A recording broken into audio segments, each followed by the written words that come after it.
어울리지 않는 것처럼 보이지 않습니까? 사울 왕이 다윗을 계속 죽이려고 하는 이야기들이 진행되는 가운데 8절이 끼어들어 있어요. 블레셋과의 전쟁이 또 다시 일어나고 거기에 다윗이 나가서 블레셋 사람들과 싸워서 크게 물리쳤다. 이건 지금 다윗이 사울이 자기를 죽이려고 하는 상황에 있지만 그런 상황에서도 전쟁이 일어나면 최선봉에 나가서 열심히 싸워가지고 크게 승리를 하고 적을 물리쳤다는 이야기.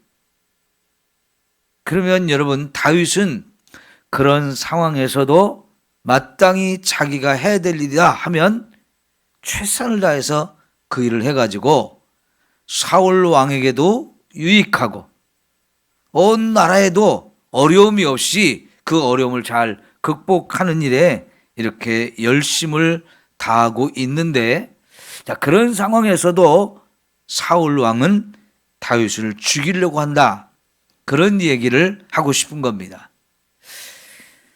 여러분, 이때 다윗의 나이가 몇 살쯤 됐을 것 같았어요? 한 17 정도 나이에 골리앗과 싸워서 승리하는 일이 있었죠. 그로부터 이제 얼마 안 됐기 때문에 많아야 20살? 그러면 굉장히 젊다고 해야 될지 어리다고 해야 될지 그런 나이잖아요. 그런데 이런 나이에 전쟁이 일어나면 최선봉에 나서서 큰 공도 세우고요. 왕의 사위까지 됐습니다. 그러나 그런 거 어떤 것보다도 지금 다윗은 죽음의 위협을 계속 느끼는 거예요. 이게 더 심각하고 큰 문제지요. 그죠? 여러분, 우리가 편안할 때, 잘 될 때, 성공할 때, 그때는 인생의 쓴맛을 모르기 때문에 이렇게 정말 갑작스럽게 왕이 자기를 죽이려고 하는 이런 상황들을 한두 번도 아니고 여러 번 겪게 되면 이거는 너무나 큰 일로 다가오지요. 자, 이럴 때 다윗의 그 심정, 다윗의 신앙의 수준 어땠을까? 지금 우리가 이 사무엘상을 통해서는 그냥 사건들이 일어나는 거, 그것만 우리에게 소개해주고 있기 때문에 다윗이 이런 상태에 있을 때 그 영적인 신앙의 수준, 그리고 그 마음에 느끼는 이런 것들은 어떤 건지 우리가 잘 알 수가 없거든요. 그런데 바로 이런 때 다윗이 지은 시가 있어요. 시편 59편을 한번 보실까요?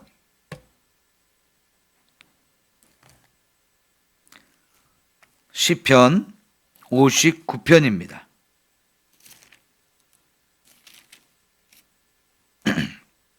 843쪽.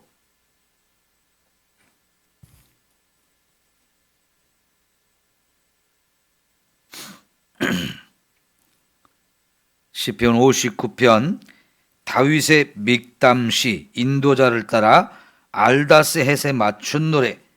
사울이 사람을 보내어 다윗을 죽이려고 그 집을 지킨 때 지은 시라는 거지요. 그러니까 우리가 사무엘상 19장 오늘 본 말씀 그 상황 속에서 지은 시라고 볼 수 있어요. 나의 하나님이여, 나의 원수에게서 나를 건지시고 일어나 치려는 자에게서 나를 높이 드소서. 악을 행하는 자에게서 나를 건지시고 피 흘리기를 즐기는 자에게서 나를 구원하소서. 그들이 나의 생명을 해하려고 엎드려 기다리고 강한 자들이 모여 나를 치려 하오니 여호와여, 이는 나의 잘못으로 말미암음이 아니요 나의 죄로 말미암음도 아니로소이다. 내가 허물이 없으나 그들이 달려와서 스스로 준비하오니 주여 나를 도우시기 위하여 깨어 살펴주소서. 주님을 만군의 하나님 여호와 이스라엘 하나님이시오니 일어나 모든 나라들을 벌하소서. 악을 행하는 모든 자에게 은혜를 베풀지 마소서. 그들이 점으로 돌아와서 개처럼 울며 성으로 돌아다니고 그들이 입으로는 악을 토하며 그들의 입술에는 칼이 있어 이르기를 누가 들으리요 하나이다. 여호와여 주께서 그들을 비웃으시며 모든 나라들을 조롱하시나이다. 하나님은 나의 요새이시니 그의 힘으로 말미암아 내가 주를 바라리이다. 여러분, 요 9절 말씀, 지금 앞에 8절까지는 악인들이 내가 죄가 없는데도 불구하고 나를 죽이려고 개처럼 돌아다니면서 막 이렇게 할 때에 지금 다윗이 피할 곳이, 다윗이 의지할 것이 누구인가를 정확하게 고백하고 있죠. 자, 하나님은 나의 요새가 되신다. 그의 힘으로 말미암아 내가 주를 바라리이다. 나의 하나님이 그의 인자하심으로 나를 영접하시며 하나님이 나의 원수가 보응받는 것을 내게 보게 하시리다. 여러분, 이게 다윗의 그 당시 심령을, 영적인 수준과 상태를 우리에게 보여주고 있어요. 20대밖에 안 되는, 20살밖에 안 되는 아주 어린 나이지만 믿음의 수준이 대단하잖아요. 여러 번 죽음의 위협을 당했지만 이런 상황 속에서 피할 길은 하나님밖에 없다는 것, 내가 의지하고 바랄 곳은 하나님밖에 없다는 이 믿음을 가지고 하나님을 의지하고 하나님이 나의 요새가 되어주신다, 나를 지켜주신다, 그분의 힘이 내게 필요하다 이러면서 하나님을 바라보죠. 자, 이제 16절 17절로 내려갈게요. 나는 주의 힘을 노래하며 아침에 주의 인자하심을 높이 부르리오니 주는 나의 요새이시며 나의 환난 날의 피난처심이니이다. 나의 힘이시여 내가 주께 찬송하오니 하나님은 나의 요새이시며 나를 긍휼히 여기시는 하나님이시니다. 예? 하나님이 나의 요새가 되시고 힘이 되시고 피난처가 되신다. 이런 찬양을 부르고 있어요. 여러분, 그러니까 다윗은요, 전쟁터에 나가면 정말 두려워하지 않고 하나님 주신 힘과 능력을 가지고 적과 담대하게 맞서 싸워서 승리하는 이런 대단한 장군입니다. 그런데 또 한편으로는 하나님을 참 사랑하고 하나님을 찬양하는 멋진 이런 또 음악적인 재질을 가지고 하나님을 더 가까이 하고 하나님에 대한 묵상을 많이 하고 그런 것을 찬양으로 만들어서 직접 연주하고 또 이런 가사를 쓰고 할 수 있는 또 이런 영적인 깊이가 있는 음악 치료사이기도 했어요. 힘만 세고 용감하기만 그런 사람이 아니고 이 감정적으로도 정말 풍부한 이런 감성을 가지고 또 영적으로 하나님을 깊이 찬양하는 이런 아름다운 모습을 갖추고 있었기 때문에 이런 절대절명의 위기 상황 속에 놓여도 하나님만 바라보고 하나님을 의지하고 하나님이 도우시는 그 힘을 바라보면서 하나님께 피하는 이런 모습, 너무나 멋진 믿음의 모습이죠. 여러분, 우리가 직접 찬양을 직접 만들고 가사를 쓰고 이런 재주는 없어도 우리는 마음껏 하나님을 찬양할 수 있잖아요. 그 찬양이 때로는 우리의 기도가 되고 때로는 하나님 앞에 들은 우리의 신앙의 고백이 되잖아요. 열심히 찬양하면서 하나님을 찾고 하나님을 의지하고 하나님 앞에 영광을 돌리며 살기를 축원합니다. 하나님께서 우리를 왜 창조하셨는가? 이사야 43장 7절과 21절에 그 목적을 보여주고 있는데 하나님께 영광을 돌리게 하려고 우리를 창조하셨고 하나님을 찬송하게 하려고 우리를 창조하셨대요.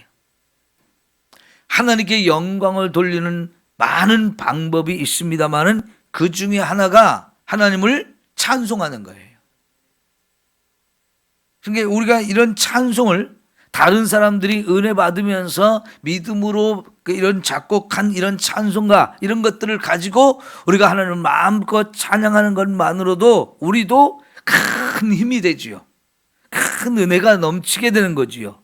네? 여러분, 하나님은 그걸 기뻐 받으시고 우리에게 큰 은혜로 더 축복하시는 줄 믿습니다. 자, 여러분 9절을 이제 다시 사무엘 상으로 돌아와서 9절 말씀을 봅니다. 사울의 손에 단창을 가지고 그의 집에 앉았을 때 여호와께서 부리시는 악령이 사울에게 접하였으므로 다윗이 손으로 수금을 탔다. 여러분, 그러니까 지금 사울이 또 집 안에 있을 때 악한 영이 그를 강하게 사로잡아 버렸어요. 그 모습을 보면서 또 안타까워서 다윗이 사울한테 가가지고 찬양으로 하나님께 영광을 돌리면서 이렇게 다윗이 사울을 치료해 주려고 그 악한 영을 쫓아내려고 이렇게 또 노력을 하잖아요. 전쟁터에 있다 또 사울 가까이 가서 또 이렇게 사울의 이 악한 영을 쫓아내는 이런 역할을 하는데 다윗이 사울에게 얼마나 유익한 존재예요. 도움이 되고 힘이 되는 너무나 귀한 존재잖아요. 그런데 악한 영이 그를 사로잡으니까 이제 자기에게 가장 귀한 존재인 다윗을 죽이고 싶은 마음에 그냥 창을 확 던져가지고 또 죽이려고 한단 말이죠. 야, 그게 말이 안 되는 상황이잖아요. 얼마나 당황스럽고 얼마나 황당합니까? 이거 황당하지요. 다윗의 입장에서 생각하면. 자, 그럴 때 하나님께서는 또 다윗에게 피할 길을 열어 주십니다. 여러분, 하나님께서는요, 고린도전서 10장에 보면 우리가 감당할 만한 시험만 허락하신다고 그랬고 또 그런 시험 당할 때 우리가 피할 길도 내시는 분이다 그랬어요. 바울의 대단한 신앙 고백이지 않습니까? 이 고난당하는 것에 있어서는 어쩌면 구약성경에서는 다윗, 또 신약성경에서는 바울이라고 볼 수 있어요. 어마어마한 고난을 겪은 사람들이에요. 근데 이 사람들의 그런 고난 속에서 깨달은 것이 뭐냐면 고난당하는 것이 내게 유익이다. 하나님은 우리가 감당할 만한 시험만 허락하시고 그런 시험을 당할 때도 내가 감당하기가 어려우면 피할 길을 탁 열어주신다. 이게 그냥 나오는 이야기가 아니잖아요. 모든 사람은 결국은 좋은 일만, 멋진 일만 있는 게 아니에요. 인생길은 고난도 다 있는 거잖아요. 누구든지 다 고난을 겪습니다. 사람들이 그런 얘기합니다. 꽃길만 걸어라. 여러분, 세상에 꽃길만 어디 있어요? 가시밭길이 훨씬 더 많죠. 가시밭길이.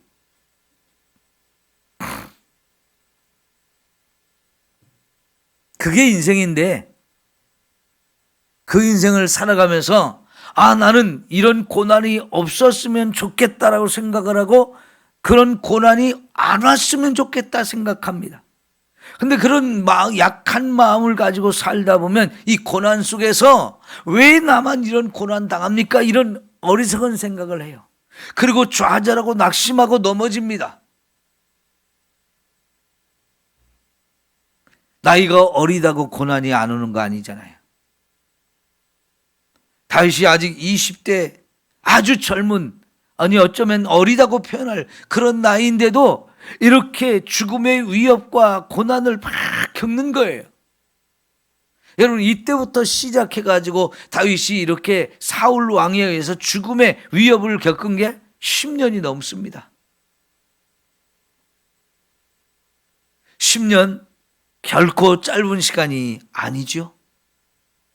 남들은 겪지 않는 그런 고난을 일찍부터 이렇게 겪으면서 지냈는데요. 이때마다 다윗에게는 하나님을 찾는 거지요. 하나님만이 나의 요새가 되신다. 하나님만이 나의 피난처가 되시고 그분이 나의 힘을 주심으로 내가 이런 걸 다 견딜 수 있다는 이런 믿음으로 그때마다 하나님의 도우심을 힘입어 살아가고 있는 모습을 보는 거예요. 그러면 여러분, 다윗에게 일찍부터 이런 고난과 시련을 겪도록 허락하신 분이 하나님이고요. 그런 과정을 통해서 하나님은 다윗을 자꾸 연단하고 훈련한다는 것을 우리는 볼 수 있는 겁니다. 여러분, 하나님께서는 다윗만 그렇게 훈련하고 연단할까요? 이 땅의 모든 사람들한테 그런 은혜를 주시기를 원하십니다.